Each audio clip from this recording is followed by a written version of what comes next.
Hello students, welcome back to my YouTube channel professor Shubham Tiwari, जहां पे हम प्रोवाइड कराते हैं हमारे कॉमर्स क्लास वाले बच्चों के जितने भी सब्जेक्ट हैं आपके उसके syllabus, paper pattern and most important questions की वीडियो एंड कुछ ऐसे सब्जेक्ट जिसके लेक्चर्स भी आपको प्रोवाइड करा के दिए जा रहे हैं।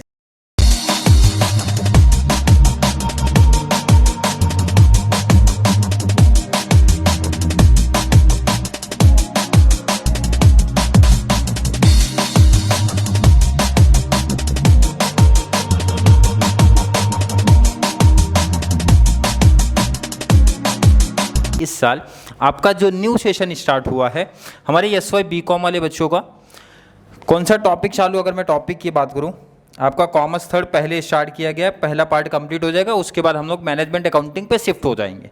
मतलब देखो, जब लेक्चर्स आपका चालू हुआ, ध्यान से देखो, इधर आप ध्यान से देखना है कि किसी बच्चे को कोई डाउट ही नहीं होना चाहिए। मतलब जो lectures last year, previous year भी लेक्चर्स अपलोडेड है, बट इस बार आप देख रहे हो कुछ तो नया हो रहा है, और लास्ट ईयर कुछ टॉपिक्स मिस रह गए थे, बट इस बार कंप्लीट वो भी करा दूंगा। तो बच्चों को ऑप्शनल क्या रखना है वो खुद बच्चे डिसाइड कर लेंगे। यहाँ पे ध्यान रखो, यूनिट 1 की जब मैं बात करता हूँ, यूनिट 1 में कितने पार्ट है? 3, जिसमें से हमारा चल रहा है पार्ट 1।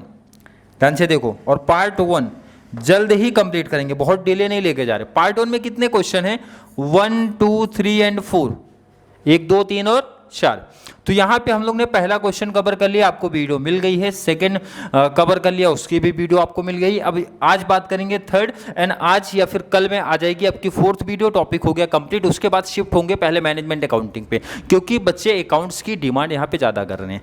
क्लियर है, टेंशन नहीं है। अब काफ़ी स्पीड में आपके लेक्चर्स मिलने वाले हैं, काफ़ी स्पीड में लेक्चर्स मिलने वाले हैं। और एक छोटी सी डिमांड थी, जो बच्चे अगर मतलब पॉसिबल है तो कर दीजिए कि अगर किसी बच्चे के पास मैनेजमेंट अकाउंटिंग या फिर फाइनेंशियल अकाउंटिंग का टेक्स्ट बुक का पीडीएफ है, तो मुझे मेरे कॉन्टैक्ट नंबर यहाँ पे फिलहाल मैं फिर से लिख देता हूँ, 8452020551। ध्यान से देखो, अगर मेंशन कर दोगे तो मेरे लिए काफ़ी हेल्प हो जाएगा। लेक्चर्स को बहुत जल्द लेके आना, क्योंकि टेक्स्ट बुक मनन प्रकाशन या जिस भी पब्लिकेशन का आप हैं, क्योंकि क्वेश्चन होने चाहिए अपने पास। तो क्वेश्चन ऑलरेडी स्क्रीन पे तब आएंगे जब क्वेश्चन मतलब उसका बुक का पीडीएफ होगा। अगर किसी भी बच्चे के पास पीडीएफ मिलता है तो ज़रूर इस नंबर पे पीडीएफ आप शेयर कर दो, ताकि मैनेजमेंट अकाउंटिंग या फिर फाइनेंशियल अकाउंटिंग के प्रैक्टिकल्स कराना आपके लिए बहुत आसान हो जाए, और मुझे भी वीडियो बनाने में थोड़ी सी आसानी हो जाएगी। चलिए बात करेंगे, टॉपिक पे आ जाएंगे। 2 क्वेश्चन हमारे कवर हो गए हैं, तो थर्ड क्वेश्चन आज जो टॉपिक चल रहे हैं उस पर शिफ्ट हो जाते हैं। क्लियर है?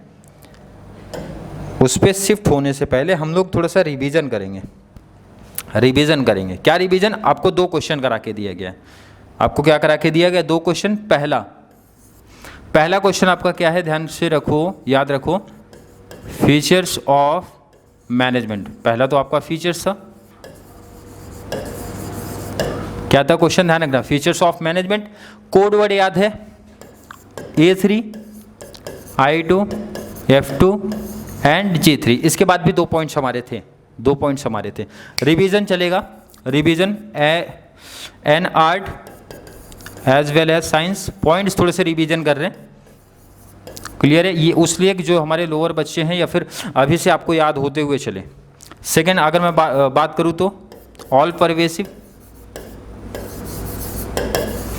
Next point, applicable at all level. अगर मैं बात करूं I2 मीन्स क्या होता है? इंटेंजिबल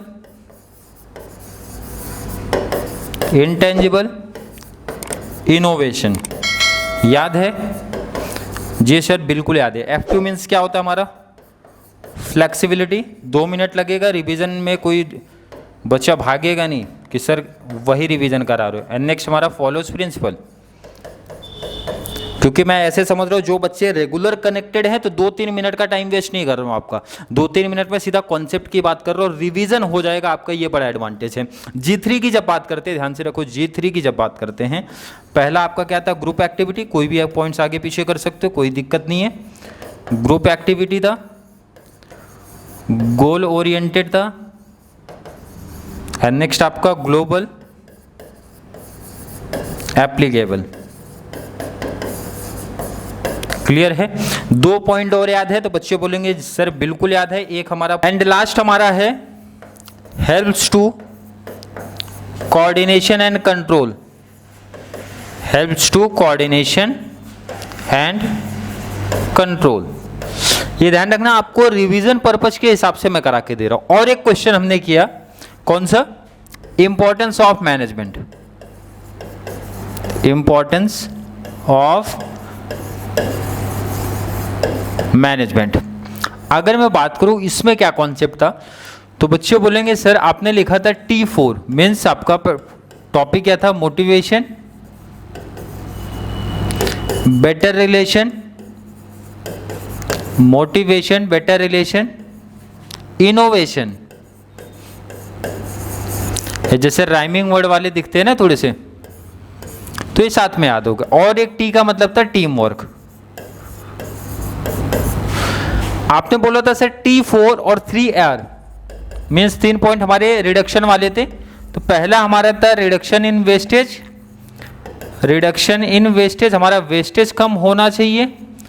नेक्स्ट हमारा था reduction in labour turnover, reduction in labour turnover. Next हमारा था रिडक्शन इन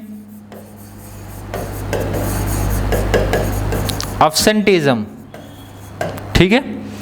एंड और एक्स्ट्रा पॉइंट भी था, 7 के बाद भी मैंने बोला था आप याद कर सकते हो, बहुत इजी पॉइंट था। एक हमारा था हायर इफिशियंसी, इफिशियंसी भाई अभी से हाई कर लो, एक अच्छा परसेंटेज अगर लाना है तो इतने बेहतरीन तरीके से जब आपको लेक्चर्स मिल रहे तो इफिशियंसी हाई लेवल करो अभी से। नेक्स्ट आपका था optimum use of resources, optimum use of resources. And एक लास्ट पॉइंट था corporate image, corporate image. Revision हो गया सर? बिल्कुल, टाइम वेस्ट नहीं करना है। अगले टॉपिक पे आते हैं, क्योंकि बच्चे बोलते सर टाइम पास बहुत कर चुके हैं, क्वेश्चन की बात करिए। फंक्शन ऑफ मैनेजमेंट पढ़ चुके हैं, पहले बच्चे पढ़ चुके हैं सर। 6 फंक्शन ऑफ मैनेजमेंट हमने पढ़ा था। HSC कॉमर्स की बात करें, जहां पे हमने प्लानिंग पढ़ा था, organising, directing, staffing, directing, coordination and control, ये पढ़ा था बिल्कुल। बट यहाँ पे अलग अलग राइटर ने अलग अलग अपना फंक्शन ऑफ मैनेजमेंट दिया है। इंट्रोडक्शन पार्ट थोड़ा सा इसका देखते हैं क्या बोला गया है। चलिए इंट्रोडक्शन पार्ट आपको देखना है। इंट्रोडक्शन पार्ट इन 1916, याद होना चाहिए ईयर कौन से और किसने दिया था? हेनरी फ्योल ने दिया था, अपना एक बुक दिया था 14 प्रिंसिपल्स ऑफ मैनेजमेंट, जिसमें से दिया था उन्होंने। बुक का नाम था industrial and general administration of management, या फिर industrial and general management. Clear है? इनका क्या कहना था, इनका सजेशन था भाई कौन कौन से फंक्शन हो सकते हैं। फ्योल्स लिस्ट ऑफ जो इनका मैनेजमेंट का फंक्शन था क्या क्या था, इन्होंने किसको इंक्लूड किया? देखो प्लानिंग तो हर एक कॉन्सेप्ट में आएगा। प्लानिंग है, ऑर्गेनाइजिंग है भाई, कमांडिंग है, कोऑर्डिनेशन है एंड कंट्रोलिंग है। अब इनके हिसाब से इन्होंने 5 फंक्शन दिए हैं, planning, organising, commanding, coordination and controlling. Clear है? चलिए नेक्स्ट इन 1930, इन्होंने कब दिया था ध्यान रखना, इन 1916, 1930 में गुलिक का एक आया था, कॉइंड किया था इन्होंने फंक्शन ऑफ मैनेजमेंट को। 1 वर्ड में क्या बोला था इन्होंने, ध्यान से देखो, POSDCORB। अब इसका मतलब क्या है सर? P मीन्स हमारा होता है, ध्यान रखो, प्लानिंग होता है। O मीन्स क्या होता है हमारा सर? ऑर्गेनाइजिंग होता है। S मीन्स क्या होता है? स्टाफिंग होता है। D मीन्स क्या होता है? डायरेक्टिंग होता है। CO मीन्स होता है कोऑर्डिनेशन। R मीन्स होता है रिपोर्टिंग। B मीन्स होता है बजटिंग। अब इनके अगर फंक्शन ऑफ मैनेजमेंट की बात करते हो, देखो एक्स्ट्रा चीजें दिया, हमने ये चीज पढ़ी नहीं थी। आपने सिर्फ प्लानिंग सुना था, ऑर्गेनाइजिंग सुना था, स्टाफिंग सुना था, डायरेक्टिंग सुना था, कोऑर्डिनेशन सुना था, बट ये रिपोर्टिंग एंड बजटिंग का न्यू कॉन्सेप्ट इन्होंने दिया है। ऐसे बहुत सारे राइटर्स ने अलग अलग फंक्शन ऑफ मैनेजमेंट दिया है, जिसमें काफी चीजें हमारी कॉमन सी चलती हैं। जैसे प्लानिंग हर एक चीज में कॉमन चलेगा, ऑर्गेनाइजिंग कॉमन चलेगा। उसके बाद उन्होंने किसी ने मोटिवेशन को ऐड किया, किसी ने लीडरशिप को ऐड किया, किसी ने कोऑर्डिनेशन को ऐड किया, किसी ने कंट्रोलिंग को ऐड किया, किसी ने बजटिंग को इंक्लूड किया। तो ये एक तरीके से इंट्रोडक्शन पार्ट है, ध्यान रखना। Clear sir? चलिए अब जो मेन आपके सिलेबस में दिया गया उसको पढ़ लेते हैं, उसकी बातें थोड़ी सी हो जाए। चलिए प्लानिंग क्या होता है? Planning is deciding in advance, काफी बच्चे याद करके बैठे हैं। Planning is deciding in advance what to do, how to do, when to do and who is to do it. मतलब सिंपल सी बात होती है सर, प्लान क्या होता है भाई? सेमेस्टर 3 में अच्छा परसेंटेज चाहिए तो पहले से प्लानिंग करनी पड़ेगी, कैसे होगा, कौन करेगा, कब करेंगे एंड कैसा एक अच्छा रिजल्ट हमको मिलेगा, यही तो आपने प्लान किया था। और ये सबसे पहला फंक्शन होता है, मेन फंक्शन होता है, बेस फंक्शन होता है, प्राइमरी फंक्शन होता है, सबसे पहले नंबर पे आता है। Planning is the primary function important है भैया, प्राइमरी फंक्शन ऑफ मैनेजमेंट है, is occupies the first position, पहले नंबर पे रहेगा। कोई भी फंक्शन ऑफ मैनेजमेंट हो, किसी भी राइटर्स ने दिया हो, ये बोलते हैं हमारी जगह पहले है, पहले हम रहेंगे। बिना प्लानिंग के बात आगे बढ़ेगी नहीं, पहले प्लान कर लो किसी भी एक्टिविटी का, तभी तो काम बनेगा, पहले जगह पे रहेंगे। Every function of management is based on the planning, बहुत इंपॉर्टेंट बात है। आगे के जो फंक्शन है पहले प्लान करोगे, उसके बाद ही तो, इसका मतलब है प्लान पे अदर फंक्शन ऑफ मैनेजमेंट जो भी होंगे वो डिपेंड होंगे। It includes deciding the things to be done in advance. ये सिंपल सी बात बोलते हैं भाई कि क्या काम करना है उसको एडवांस में डिसाइड करने को क्या बोलते हैं, प्लान बोलते हैं। Planning involves the process of determining the goals and objectives of organisation. Clear है, बिल्कुल है। प्लानिंग में इन्वॉल्वमेंट है, आपका टीवाई में कितना परसेंटेज आएगा भाई, प्लानिंग में इन्वॉल्व करोगे कि नहीं करोगे? सर बिल्कुल करेंगे, उसी के अकॉर्डिंग तो मेहनत करोगे, उसी के अकॉर्डिंग तो रिसोर्सेज ढूंढोगे, उसी के हिसाब से तो प्रॉपर मैनेजमेंट करोगे, तभी तो रिजल्ट अच्छा मिलेगा।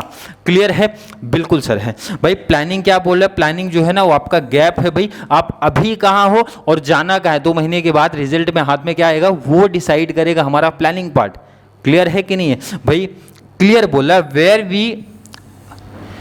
We are and where we want to go, यही तो लाइन बोला है। अभी आप कहाँ पे हो सर? 0 लेवल पे। अभी आप कहाँ पे हो सर? 50% पे। मतलब जिनका 50% हो गया बोलेंगे सर 50% पे पहुंचे। जिनका कुछ नहीं हुआ, अभी तो स्टार्ट भी नहीं किया सर, 0 लेवल पे, बट आगे आने वाले 2 मंथ में कहाँ किस लेवल पे पहुंचोगे ये आपकी प्लानिंग डिसाइड करेगी। ध्यान रखना है, यहाँ पे पॉइंट्स मैंने ज्यादा लिखा, 1 2 3 एंड 4। 4 नहीं लिखना है, एग्जाम में कोई भी 2 से 3 ही लिखना है, 3 मैक्सिमम है। ये मैंने एक्स्ट्रा लिख दिया है कि बच्चे अपने हिसाब से डिसाइड कर लें क्या लिखना है। चले नेक्स्ट पॉइंट बोलता है ऑर्गेनाइजिंग। ऑर्गेनाइज मींस क्या होता है? आपने प्लान तो कर लिया, प्लान कर लिया सर, अच्छा एक परसेंटेज लेके आना है, आपके भरोसे हैं सर कैसे चलेगा? तो मैंने बोला ठीक है, मैं आपको लेक्चर्स आपको प्रोवाइड करा रहा हूँ, आपको नोट्स भी प्रोवाइड करा रहा हूँ, प्रीवियस ईयर के क्वेश्चंस भी करा रहा हूँ, और करा रहे हो कि नहीं? तो आपका भी काम बनता है भाई, नोट्स ले लो, प्रिंट आउट ले लो, लेक्चर्स जो मिल रहे हैं वो ले लो। मतलब क्या हो गया, जो भी रिसोर्सेस आपको चाहिए अपने ऑब्जेक्टिव्स को अचीवमेंट करने के लिए ना, उसको कलेक्ट कर लो, उसको लेके सेटअप कर लो भाई, तभी तो आगे का काम मेरा बनेगा। मतलब सिंपल सा बोलता है ऑर्गेनाइजिंग हमारा क्या है, नेक्स्ट टू प्लानिंग है। प्लान तो कर लिया तो उसके आगे की कहानी है। और ये सिंपल सी बहुत इंपॉर्टेंट चीज बोल रहा है, it is the process of identifying and bringing all the resources. जो भी रिसोर्सेस की रिक्वायरमेंट आपको थी तो यहां पर मैंने आपके हिसाब से दिया था, बट कंपनी में क्या क्या चाहिए? कंपनी में बहुत सारी चीजें हमको चाहिए थी, जैसे मेन हो गया, मटेरियल्स हो गया, मशीन हो गया, मनी हो गया, and method to use them properly for achieving the goals and the objectives. आपके पास जो जो रिसोर्सेज चाहिए थे, आपको लेक्चर्स चाहिए थे, लेक्चर्स आप देख रहे हो, नोट्स चाहिए था, नोट्स भी आपको मिल गया, टाइम देना पड़ेगा। तो इसको इस तरीके से सेटअप करो कि आपने जो टारगेट रखा आने वाले 2 मंथ में एक अच्छा स्कोर कॉमर्स में करना है, सेमेस्टर 3 में करना है, वो आप इजिली तरीके से अचीवमेंट कर लो। तो सेम कंपनी के पॉइंट ऑफ व्यू से सोचो ना, कंपनी इसी तरीके से अपने आदमी को, मटेरियल को, लेबर को इस तरीके से सेटअप करती है अपने फंड को कि जो भी कंपनी का ऑब्जेक्टिव हो इजी तरीके से अचीवमेंट हो जाए। बहुत ये सिंपल सी बात बोलते हैं भाई। इन सिंपल वर्ड क्या बोलना चाहता है? Organising means arranging the way and means for execution of business plan. किस तरीके से आपने प्लान किया है उसको प्रॉपर तरीके से, प्रॉपर वे से एग्जीक्यूट करना क्या बोलते हैं? प्लानिंग बोलते हैं, सॉरी ऑर्गेनाइजिंग बोलते हैं। In planning the management decide what to be done in future. Planning में आपने क्या बोला कि जो फ्यूचर में करना है वो डिसाइड आपने किया, बट ऑर्गेनाइजिंग क्या बोलते हैं? Organising function it decide the ways and means to achieve what has been planned. आपने क्या प्लान किया ये ऑर्गेनाइजिंग हमारा डिसाइड करेगा, कौन से रास्ते से जाना है, कौन से वे से जाना है। अगला टॉपिक, अगला हेडिंग बोल रहा है भाई स्टाफिंग। स्टाफ मतलब होता है right person to right place, right fund, सही जगह, सही पैसों को सही जगह रख दो, सही पर्सन को सही प्लेस पे रख दो, मतलब एक सिस्टम से होना चाहिए। क्लियर है?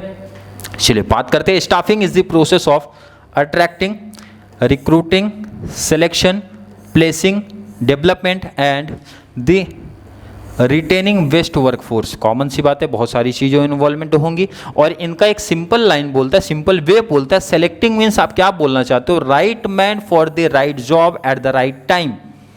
क्लियर बात है कि नहीं है सर? बिल्कुल, बहुत इंपॉर्टेंट चीज बोला, right man for the right job. सही बंदे को सही जॉब के लिए रख दो एट द राइट टाइम, सही टाइम पे। मतलब जो पर्सन, सॉरी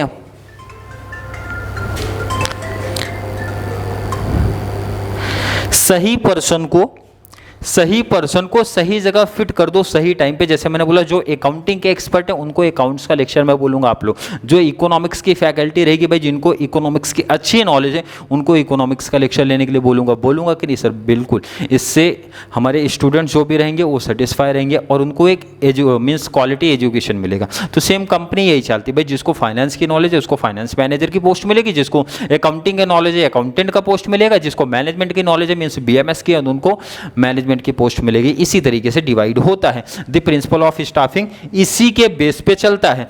नेक्स्ट पॉइंट है इट इंक्लूड्स मैन पावर और ह्यूमन रिसोर्सेस ऑफ प्लानिंग। कौन सा ध्यान रखना, ये इंपॉर्टेंट है, ऑब्जेक्टिव्स में पूछा जाता है कि स्टाफिंग में कौन इंक्लूड है? भाई ह्यूमन रिसोर्सेज को इंक्लूड किया जाता है। Human resources planning and human resources development are the two broad components of staffing function. काफी ऑब्जेक्टिव्स की चीजें इंक्लूड किया गया है।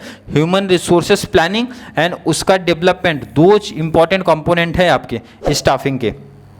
वर्ड चीजें पहले भी आप सुन चुके हो, इसलिए बहुत डिटेल्स में नहीं जा रहे, ना जरूरत है।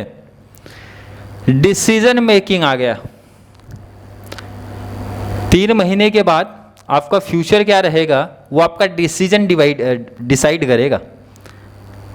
क्लियर है कि नहीं है? बहुत सिंपल सी प्रैक्टिकल सी बात बोलता है ये टॉपिक। डिसीजन मेकिंग, डिसीजन लेना पड़ेगा, डिसीजन टेकन करना पड़ेगा, हर एक स्टेप में, हर एक फंक्शन में करना पड़ेगा। क्लियर है कि नहीं? मैं बहुत सिंपल सी बोल रहा हूँ भाई। आपने टारगेट तो रख लिया सर कि 2 मंथ बाद टारगेट है, हमारा एग्जाम होने वाला है, तो हमको 70% चाहिए। तो ऐसा 70% सोचने से नहीं आता, उसके लिए डिसीजन भी काफ़ी सारे लेने पड़ेंगे। मतलब कैसे? जो आपने प्लान किया था भाई, डेली 2 घंटे की प्रैक्टिकल करेंगे मीन्स आप करोगे, या फिर एंड करोगे मैनेजमेंट अकाउंटिंग, 1 घंटे का आप इकोनॉमिक्स करोगे या फिर बिजनेस लॉ करोगे। तो भाई जो आपने ये सब सोचा है उसको, प्लान को एग्जीक्यूट भी तो करना पड़ेगा। मतलब उसको सोचने से नहीं होगा, करोगे तभी तो फाइनल रिजल्ट रहेगा। मतलब आपको यहाँ पे प्रॉपर एक डिसीजन लेना है कि मुझे कब कौन से टाइम पे क्या काम करना है और उसी पे फिक्स रहना है। डिसीजन लेना पड़ेगा कि घूमने जाना है कि पढ़ना है, कि भाई मोबाइल चलाना है कि पढ़ना है, ये आपको डिसीजन लेना पड़ेगा हर एक स्टेप्स में। तो सेम कंपनी में भी ये कॉन्सेप्ट चलता है। It is the essence of management, every function of management involves decision making. हर एक फंक्शन डिसाइड करेगा, हर एक फंक्शन में इन्वॉल्वमेंट है आपका डिसीजन मेकिंग। नेक्स्ट बोला जा रहा है जेम्स स्टोनर डिफाइंस, क्या इन्होंने किया था? ध्यान रखना, डिसीजन मेकिंग का डिफिनेशन दिया है, the process of identifying and selecting course of action to solve a specific problem. Clear है कि नहीं भाई? आपका ये जो प्रॉब्लम है, आपका जो ये ऑब्जेक्टिव है, टारगेट है, उसको अचीव करना है तो काफ़ी चीज़ों को सेट करना पड़ेगा। क्लियर है? The management must take right decision at the right time. सही टाइम पे सही डिसीजन लोगे तो रिजल्ट आपको अच्छा देखने मिलेगा। भाई आप डिसाइड करो, आपके पास ऑप्शन है भाई, घूमना है, फिरना है, क्या करना है। क्लियर है कि नहीं? आपके पास वैसे भी कॉमर्स वाले बच्चे हो, एंडिंग टाइम पे पढ़ते हैं, 1 से 1.5 महीना पढ़ लो, एक अच्छा स्कोर आप करके लेके जाओगे। मैनेजर्स नीड टू भी, नेक्स्ट आगे का कॉन्सेप्ट वही है। चलिए नेक्स्ट आगे बढ़ते हैं। डायरेक्शन देना क्या होता है? जैसे मैं आपको यहाँ पे डायरेक्शन दे रहा हूँ, मतलब सिंपल सा चीज़ें बोल रहा हूँ भाई, जैसा मैं आपको गाइड करते हुए चल रहा हूँ, जैसे मैं आपको डायरेक्शन दे रहा हूँ, किस तरीके से आप एफए कवर कर सकते हो, किस तरीके से आप मैनेजमेंट अकाउंटिंग कवर कर सकते हो, और किस तरीके से आप कॉमर्स थर्ड को कवर कर सकते हो। मैंने आपको एक प्रॉपर डायरेक्शन दिया है। अब मैंने बोला कि जो स्टूडेंट जो मैंने डायरेक्शन दिया उस पर चलेगा तो ईजिली जो भी टारगेट उन्होंने रखा होगा, सेटअप किया होगा, पास हो जाएंगे भाई। क्लियर है कि नहीं? क्योंकि डायरेक्शन अलग अलग लोगों के लिए अलग अलग तरीके का हो सकता है। जैसे जिनको एक अच्छा स्कोर करना है तो उनके लिए मेरा डायरेक्शन अलग होगा, जिनको सिर्फ केटी से बचना है तो उनके लिए मेरा डायरेक्शन अलग होगा, जिनके पास टाइम कम बच रहा है तो उनके लिए भी डायरेक्शन मेरे लिए अलग होगा। मतलब हर किसी के लिए डायरेक्शन तो अलग है, बट क्या होगा भाई, जो उनका ऑब्जेक्टिव्स है वो उनको मिल जाएगा। 70 का ऑब्जेक्टिव है वो भी अचीव हो जाएगा, 80 का किसी का ऑब्जेक्टिव है, डायरेक्शन उस तरीके से मिला होगा, उनका भी अचीवमेंट होगा। पासिंग का सिर्फ है तो वो भी मिल जाएगा। क्लियर है? चलिए बात करेंगे, सिंपल सी मेन लाइन की बात करेंगे, क्या बोलना चाहते हैं। इंस्ट्रक्शन दिया जाएगा, गाइड किया जाएगा, कम्युनिकेट किया जाएगा आप लोगों से, एंड इंस्पायरिंग मोटिवेट भी करते हैं कि भाई एग्जाम कॉमर्स वाले जैसे एंडिंग टाइम पे आके पढ़ो और अपना ऑब्जेक्टिव्स इजी तरीके से अचीवमेंट कर लो। जो भी आपके ऑब्जेक्टिव्स है, प्री डिटरमाइंड गोल हैं ऑर्गेनाइजेशन के, कंपनी के, आपके उसको इजी तरीके से कैसे आप अचीवमेंट कर सकते हो। आगे की कहानी पढ़ लेना, वीडियो की लेंथ बढ़ा के कोई बेनिफिट्स नहीं है। नोट्स आपको शेयर कर दिए गए हैं, नोट्स आपको डिस्क्रिप्शन में मिल जाएगा, पहले ही वीडियो के डिस्क्रिप्शन में है, आगे के भी डिस्क्रिप्शन में आपको देखने मिलेगा। क्लियर है? नेक्स्ट चलो पॉइंट्स पे आ जाते हैं। कोऑर्डिनेशन, ये वर्ड पहले भी सुन चुके हैं। कोऑर्डिनेट को बहुत सिंपल में अगर मैं बोलूँ तो तालमेल मीन्स तालमेल होना चाहिए, तालमेल बैठना चाहिए, तभी तो काम होगा। अब आप लोगों ने डिमांड किया, आप लोगों ने कमेंट में ऐड किया सर ये लेक्चर चाहिए, इस तरीके से चाहिए, जैसा भी चाहिए। अब आपने अपनी डिमांड कर दिया, अब मेरी भी तो थोड़ी सुननी पड़ेगी, कोई मैं लेक्चर्स किस तरीके से, क्या पर्पस से, कैसे अपलोड करने वाला। तो आपको मतलब एक तालमेल रहेगा, तभी तो दोनों के बीच में मतलब सिंपल से बोला जाए अंडरस्टैंडिंग होगा, तभी तो बेनिफिट्स होगा दोनों को, स्पेशली आपको कि भाई आपका जो भी टारगेट है ईजी तरीके से अचीवमेंट हो जाएगा। तो सेम कंपनी में है कि मैनेजमेंट या तो दोनों के बीच में रिलेशन अच्छा होना चाहिए, मीन्स मैनेजमेंट एंड एम्प्लॉय के बीच में रिलेशन अच्छा होना चाहिए, या फिर अगर अलग अलग डिपार्टमेंट हैं, अलग अलग डिपार्टमेंट है तो उनके बीच में भी रिलेशन अच्छा होना चाहिए, प्रॉपर एक कोऑर्डिनेशन अच्छा होना चाहिए। प्रॉपर कोऑर्डिनेशन अगर रहेगा तभी परफॉर्मेंस किसी भी कंपनी का, किसी भी ऑर्गेनाइजेशन का अच्छा होगा। Coordination is an integration, integration मतलब होता है भैया सिंपल सी बात बोले तो मिलके काम, of different activities which are important for an organisation. Coordination between different function, मैंने जो चीज़ बोला था डिफरेंट फंक्शन हो सकता है या फिर डिफरेंट लेवल ऑफ एम्प्लॉयज हो सकता है in the essence of organisation success. अगर अच्छा कोऑर्डिनेशन बना के चलोगे तो ही तो कंपनी का ऑब्जेक्टिव सीधे तरीके से अच्छे तरीके से कंप्लीट हो जाएगा। क्लियर है, आगे का पढ़ सकते हो। अब जैसे यहाँ पे एक छोटा सा हिंट दिया भाई कि किसके बीच में कोऑर्डिनेशन की बात हो रही है, टॉप लेवल का कोऑर्डिनेशन अच्छा होना चाहिए विद द मिडिल लेवल वालों के साथ में, एंड मिडिल लेवल का कोऑर्डिनेशन अच्छा होना चाहिए हमारे लोअर लेवल डिपार्टमेंट से, तभी तो बात बनेगी। क्योंकि टॉप लेवल डील करता है मिडिल से, मिडिल वाले डील करते हैं लोअर से, लोअर रिपोर्ट सबमिट करते हैं मिडिल को, मिडिल वाले सबमिट करते हैं किसको, टॉप लेवल मैनेजमेंट को। क्लियर है, आई होप क्लियर है। नेक्स्ट आपका है कंट्रोलिंग। कंट्रोलिंग मतलब ध्यान रखना ये नहीं है कि कंट्रोल करना ही नहीं होता है सिर्फ, आपका ध्यान रखो आपने 2 मंथ का टाइम लिया था, 2 महीने के बाद आपके एग्जाम हो जाएंगे, फिर आपको आपके हाथ में मिल जाएगा आपका रिजल्ट। रिजल्ट आपने सोचा था, ध्यान रखो 70% सोचा था, ध्यान से समझो यहाँ पे 70% सोचा था, बट आपको मिला है 65%। यही हो सकता है या फिर उसका अपोजिट हो सकता है, 75 हो सकता है सर 60 हो सकता है। अब ऐसा तो नहीं है 70 आपने सोचा था और अच्छी मेहनत किया था तो परसेंटेज आपका बहुत कम हो जाएगा, नहीं ऐसा पॉसिबल नहीं होता। कुछ परसेंटेज के 2 से 4-5%, 6% का डिफरेंस आपको दिख सकता है। अब यहाँ पे ध्यान रखो, जो पढ़ने वाले बच्चे होंगे जिन्होंने एक हार्ड वर्किंग किया होगा, मतलब बहुत अच्छे से प्रैक्टिस भी किया, फिर भी कुछ परसेंटेज उनके कम आ गए होंगे, तो यहाँ पे क्या करेंगे, ये इनका स्टैंडर्ड है। स्टैंडर्ड मीन्स होता है जो आपने प्री डिटरमाइन किया था, पहले से सोच के रखा था, जो कि 70% आपने सोचा था, बट आपको एक्चुअल मिला कितना है, ये आपको एक्चुअल मिला, एक्चुअल तो मिला कितना 65। तो जो भी स्टूडेंट रहेगा वो सिम 4 में ये ट्राई करेगा, भाई ये गलतियां मुझसे कहाँ हुई हैं, ये जो मेरा 5% कम हुआ है इसका रीज़न क्या है, इसके पीछे का लॉजिक क्या है, इसके पीछे का रीज़न क्या है, मैंने कम पढ़ाई की है या फिर मैंने मेरा ये सब्जेक्ट का पेपर खराब गया था। लॉजिक मीन्स रीज़न ढूंढने की कोशिश करेगा, तो सेम कंपनी भी करती है भाई। लास्ट फंक्शन ऑफ मैनेजमेंट है, ध्यान से समझ रहा। एंड यहाँ पे क्या बोलते हैं, controlling is the core of management process. Objective में पूछा जाता है, इसी ध्यान रखना आप लोग, core of management process. Next आपका है controlling is the function of comparing. यहाँ पे कंपेयर करते हैं, क्या कंपेयर करते हैं, एक्चुअल परफॉर्मेंस, आपका एक्चुअल कितना आया था और आपने स्टैंडर्ड कितना सोचा था। मीन्स स्टैंडर्ड मीन्स होता है प्री डिटरमाइंड स्टैंडर्ड परफॉर्मेंस, पहले से जो हम सोच के रखते थे उसमें और एक्चुअल में क्या डिफरेंस है वो बताएगा हमारा controlling. Last, planning and controlling are the major part of the management cycle. क्योंकि कंट्रोल हो गया, रिजल्ट आ गया, अब नेक्स्ट आपका सेम 4 आ जाएगा, तो सेम 4 में फिर से स्टार्ट हो जाएगा प्लान, ऑर्गेनाइजिंग, डायरेक्टिंग, कोऑर्डिनेटिंग, इस तरीके से फिर से चलेगा। The process of controlling help in formulating in future plan also. Future plan भी रहेगा, जैसा मैंने बताया कि 65 आया तो बच्चे रीजन ढूंढेंगे सेम 4 में, उससे बेटर करेंगे, मतलब फ्यूचर में भी आपके काम आएगा वो चीज़ जो गलतियां आपने वहाँ पे की हैं। चलिए एक लास्ट आपका बच जाएगा ये अदर फंक्शन। अदर फंक्शन में जैसे इंपॉर्टेंट तो नहीं है बट थोड़ा सा लिखना है आपको एग्जाम में। अदर फंक्शन की जब बात करते क्योंकि मेन फंक्शन तो आपके हो गए, मेन फंक्शन जितने भी थे आपने वहाँ पे लिख दिए। लास्ट एक बचेगा जो वहाँ पे गोलिक ने दिया था, कौन कौन सा 2 चीज़ उन्होंने दिया था, एक तो रिपोर्टिंग और सेकेंड हमारा होता है बजटिंग, इसके बारे में था। In fact, reporting and budgeting are the important element of planning and controlling। 2 चीज के important element हैं, एक तो हमारा planning का, second आपका किसका, planning and controlling का। Clear है? Budgets are prepared at the time of the planning for various activities such as the sales, advertising, training cost and so on.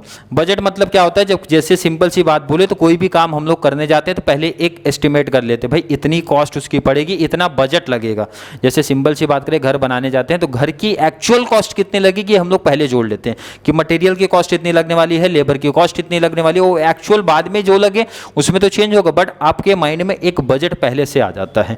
इसी को तो बोला जा रहा है भाई budgets are prepared at the time of planning. ये आपको प्लानिंग के टाइम ही सोचना पड़ेगा ऑफ वेरियस एक्टिविटी। वैसे कंपनी वाले किसके किसके पर्पस से सोचते हैं, सेल्स को लेके सोचते हैं, एडवर्टाइजिंग कैसे होगी, ट्रेनिंग कैसे होगी, ट्रेनिंग कॉस्ट कितनी लगने वाली है, मतलब हर एक चीज के बारे में पहले से बजट बना के रखना पड़ेगा। Budget estimate can be compared, बाद में कंपेयर भी करना है। जैसा मैंने बताया था, घर बनाने के लिए जब आपने प्री डिटरमाइन किया कि एक्चुअल इतना आपका पैसा लगेगा, 5 लाख 10 लाख जो भी आपने सोचा था, तो एग्जैक्ट 10 लाख में घर नहीं बनेगा, हो सकता है कम हो सकता है ज़्यादा लग जाए। तो आप उसके पीछे का लॉजिक ढूंढते हो, रीजन ढूंढते हो, भाई कहाँ हमारा पैसा ज़्यादा लग गया है, होता है कि नहीं। तो हर एक जगह पे आपको देखने मिलेगा। तो वहाँ पे बोलते हैं हम कंपेयर भी करेंगे किससे, एक्चुअल परफॉर्मेंस आपका क्या था, एंड करेक्टिव मेजर्स आपको लेना पड़ेगा नेक्स्ट टाइम के लिए, क्योंकि कंपनी में आगे भी तो काम करने हैं। अगर आपका मिस्टेक से कहीं पे, जैसे मैंने बताया था परसेंटेज 70 सोचा था, आया 65, तो आप ढूंढने की कोशिश करते हो। तो सेम कंपनी है, कंपनी भी क्या करती है, अगर कोई कॉस्ट उनकी एक्स्ट्रा लग गई है तो उसको एक्चुअल से कंपेयर करेंगे और ये नेक्स्ट टाइम मिस्टेक्स ना हो तो वो चीज़ें ध्यान में रखेंगे। इसमें और भी पॉइंट्स है, तो इसमें जैसे ध्यान से देखो, इधर हम लोग ने इसमें 2 टॉपिक की बात किया, एक तो बजटिंग की बात किया, सेकंड हमारा रिपोर्टिंग की बात किया, बट डिटेल हमने बजटिंग का ही लिखा है, रिपोर्टिंग का नहीं, क्योंकि अगर आप वो भी डिटेल्स बताने जाओगे तो इस पॉइंट्स का कॉन्सेप्ट और डीप में जाएगा, मतलब लेंथ थोड़ी सी बड़ी हो जाएगी, बट हमको लेंथ बहुत बड़ा नहीं रखना है। क्लियर है? आई होप बच्चों के कॉन्सेप्ट क्लियर हैं। चलिए थोड़ा सा एक शॉर्ट में रिवीजन करेंगे पॉइंट्स का। किसका? सिर्फ पॉइंट्स का रिवीजन करेंगे। किसका रिवीजन करेंगे? पॉइंट्स का रिवीजन।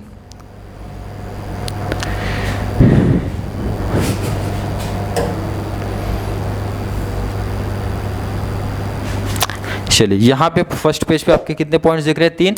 एक तो हो गया प्लानिंग पार्ट हो गया, सेकंड आपका ऑर्गेनाइजिंग पार्ट हो गया, थर्ड आपका स्टाफिंग। तीनों पहले से ही आपको पता है। क्लियर है? तीनों चीज़ें आपको पहले से ही पता है। पॉइंट से ध्यान रखना, पॉइंट से इंपॉर्टेंट है आपके लिए, पॉइंट्स याद रहेगा तभी तो डिटेल्स लिख सकते हो। नेक्स्ट आपका डिसीजन मेकिंग है, डायरेक्टिंग है, कोऑर्डिनेशन है, कंट्रोलिंग। 7 हो गए, मतलब 6 फंक्शन ऑफ मैनेजमेंट आप पहले से ही पढ़े थे। डिसीजन मेकिंग एक ऐड कर लेना और लास्ट में आपका कौन सा आ जाएगा? अदर फंक्शन आ जाएगा। 8 फंक्शन टोटल पढ़ लेना। क्लियर है? आई होप बच्चों के कॉन्सेप्ट क्लियर है। फिर भी किसी बच्चे को आज के वीडियो को लेके कोई भी डाउट, कोई भी कंफ्यूजन अगर क्रिएट होता है तो नीचे जल्दी से कमेंट में ऐड कर दो, या फिर कॉन्सेप्ट क्लियर है तो भी नीचे भी अच्छे अच्छे कमेंट ऐड करो। और जितना ज़्यादा पॉसिबल हो सके चैनल का लिंक हमारे SY BCom वाले बच्चों को शेयर करते रहो, ताकि वो बच्चे इस चैनल के साथ ज़्यादा से ज़्यादा जुड़ते रहे और इनको इस चैनल के थ्रू बहुत बड़ा एडवांटेज मिल सके। देखो प्लेलिस्ट आपकी अलग बना के रख दियो, नोट्स आपको डिस्क्रिप्शन में मिल जाएगा, फर्स्ट वाले में भी, सेकंड में भी, थर्ड में भी, तीनों में ऐड किया हो, कहीं से भी डाउनलोड करके पढ़ सकते हो। एक और पार्ट आएगा, मतलब एक और लेक्चर लेके आ जाऊंगा तो पार्ट 1 आपका चैप्टर 1 का मीन्स यूनिट 1 का पहला पार्ट आपका कंप्लीट हो जाएगा। उसके बाद हम लोग शिफ्ट होंगे मैनेजमेंट अकाउंटिंग पे।